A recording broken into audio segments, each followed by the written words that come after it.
We should respect the Aina, and historical sites should be respected. And as far as all of us Kupunas, we're out here to let the mayor know that we don't want Halloween in Lahaina. I support the Kupunas in keeping our sacred land of Lahaina sacred. We need to bring it back home to tradition. The county put together their own permit, paid their own permit fees, and signed their own document. That's my problem about this whole thing. The transparency is thrown out the window. There is no safeguard. The Cultural Resources Commission can't even view this because he took it out of their jurisdiction.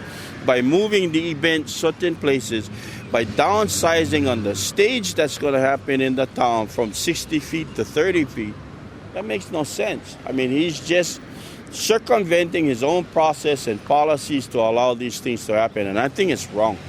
Lahaina is a national historical site, and I come from Lahaina, so I feel that they should take Halloween and move it to another town like Haiku, Paia, Kihei, Wailea. There's other areas where Halloween can be celebrated. If Lahaina was to lose its national historical registered status, what does that do to Lahaina? What does that do to the town? Will it make the town even more intrusive later on in the future, where now development can change, signs can change, the lightings can change? We're looking at a possible historical potential of having another Waikiki in Maui. Lahaina is a very traditional historical place for our people of Native Hawaiians. And we just want to keep it like that. If the County of Maui, Mayor Awakara, wants to have Halloween, he can have it at the Lahaina Cannery Center. He can have it at the Lahaina Civic Center. He can take it out to Ka'anapali.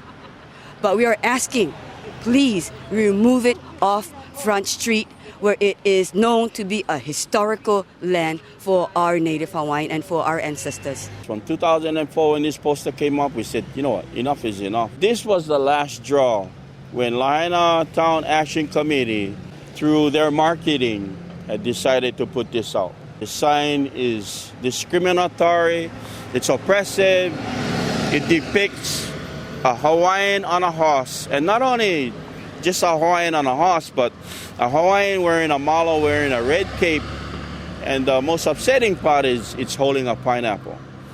And that is one of the hugest racial slurs, yeah, that would depict a Hawaiian, a pineapple head.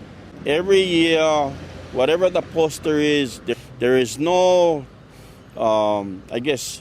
transparency across the table where the community can be involved and say, hey, you know what, this sign is no good for this town, it's in the historic district, all those kinds of things. With 30,000 people coming from all over the world to celebrate Halloween in that small town, it's not safe. This year, because of the PR, the public relations, and all the things that you can find on the media now, I think we might hit 45,000, maybe 50,000 people this year. But where is the police force coming from, and who is going to pay for this?